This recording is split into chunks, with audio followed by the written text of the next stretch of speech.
요즘 화제성 강한 드라마 하면 커넥션을 빼고 얘기하기는 어려울 텐데요. 지성은 리얼하고 사실감 있게 표현하기 위해 무려 15kg나 감량하며 열연을 하고 있죠. 일각에서는 연기 대상은 정해져 있는 것이 아니냐 할 정도로 강력한 임팩트를 주고 있는데요. 그런데 커넥션의 모티브가 된 실제 사례가 있다는 것도 알고 계신가요? 귀신 잡는 해병대가 있다면 마약 잡는 귀신이라는 별명을 얻을 정도로 엄청난 성과를 거둔 경찰이 있었는데요. 바로 마약 수사관 이인범 경관입니다.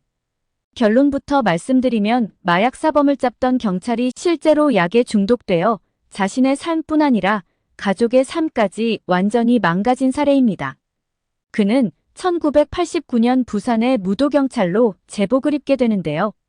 그가 배치받은 첫 부서는 바로 마약수사대이죠.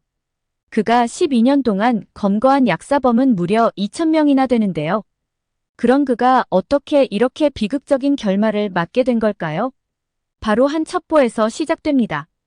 커넥션에서도 장재경이 약쟁이 민우와 함께 약 판매상들을 검거하기 위해 언더커버로 잠입하는 장면이 있었는데요. 그때 신원 확인을 해야 한다며 일당들로부터 강제로 팔에 주사를 맞게 되죠. 어떻게 보면 이 신분 확인 과정은 그들에게 접근하기 위해서는 반드시 거칠 수밖에 없는 과정 중 하나라고 보는 게 맞는 것 같은데요. 이인범 경관 또한 비슷한 사례로 보여지죠.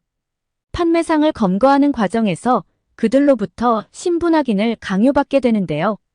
하지만 이 과정을 거치지 않게 되면 지금까지 수사한 모든 것이 물거품이 된다는 것을 누구보다 잘 알고 있던 그였죠.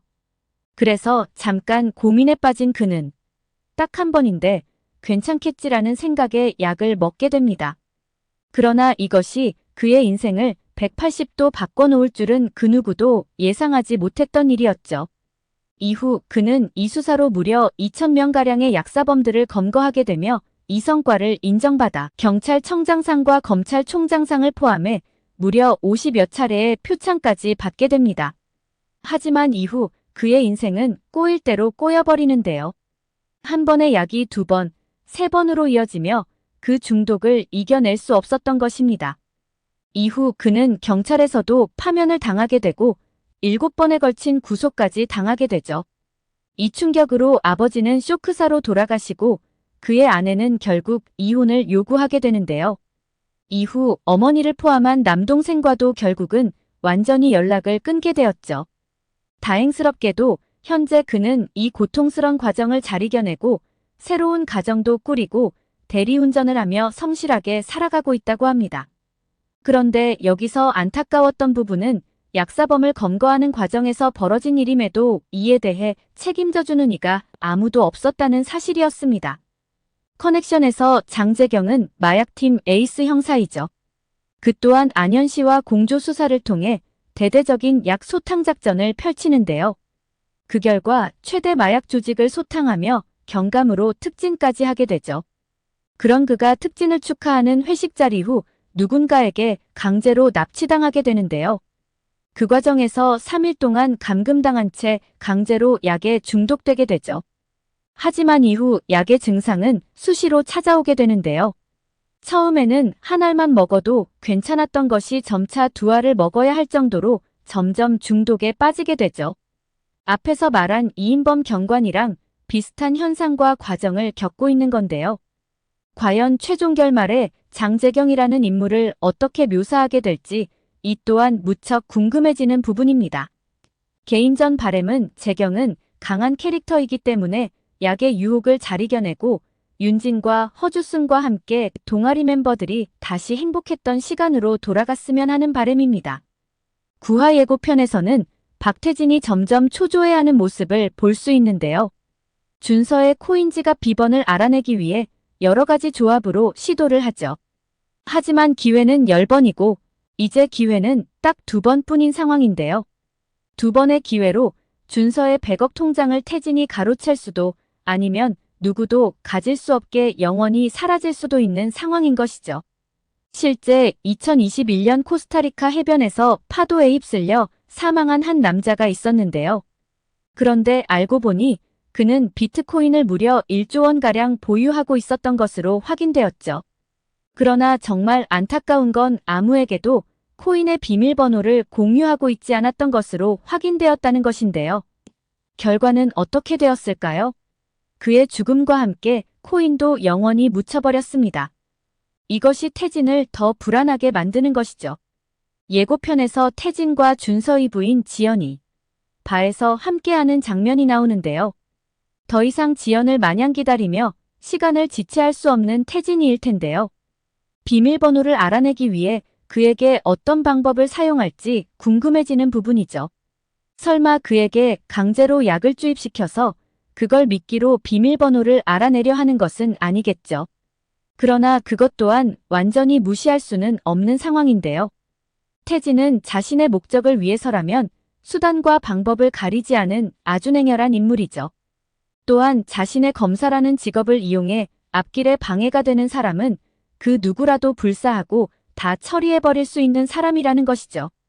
결국에는 원종수도 태진이에게 크게 뒤통수를 맞을 것 같은데요. 아마 그동안 자신들이 행했던 불법적인 것들에 대해 어쩌면 태진은 모든 자료를 다 수집해놓고 기회를 보고 있을 것 같다는 생각이 듭니다. 9화 예고편에서 재경이 기름통 펌프를 체크하는 장면을 볼 수 있었는데요. 그리고 정윤호의 부인과 대화하는 장면도 있었죠. 그는 재경이한테 강제로 전학 가게 된 걸 이렇게 복수하는 거냐고 말하는데요. 아마도 기름통을 체크하는 장면은 정윤호의 집이 아닐까 싶죠. 그리고 그 통은 이명국집에 불을 찔러 그의 시신을 불태울 때 사용했을 것으로 보입니다. 재경과 윤진이 준서의 부인 지연을 찾아간 장면도 볼 수 있었는데요. 지연은 준서가 남긴 50억은 자신의 것과 마찬가지 아니냐며 목소리 높여 얘기하죠. 이에 격분한 윤진은 어디서 뻔뻔스럽게 입을 놀리냐며 격한 반응을 보이는데요. 정말 남편 친구랑 불륜까지 저지르고도 창피함을 모르는 인간인데요. 그 와중에 보험료는 챙기고 싶은 최악의 인간의 바닥을 보여주죠.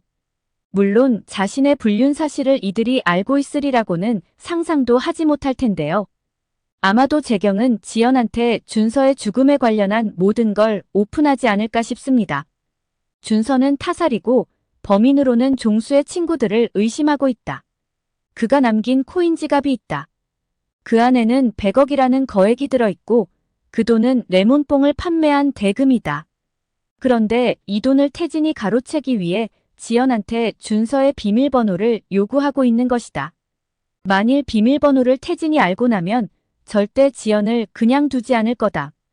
이렇게 태진의 실체를 폭로하며 자칫 지연도 위험할 수 있다며 함께 공조를 제안하지 않을까 싶습니다.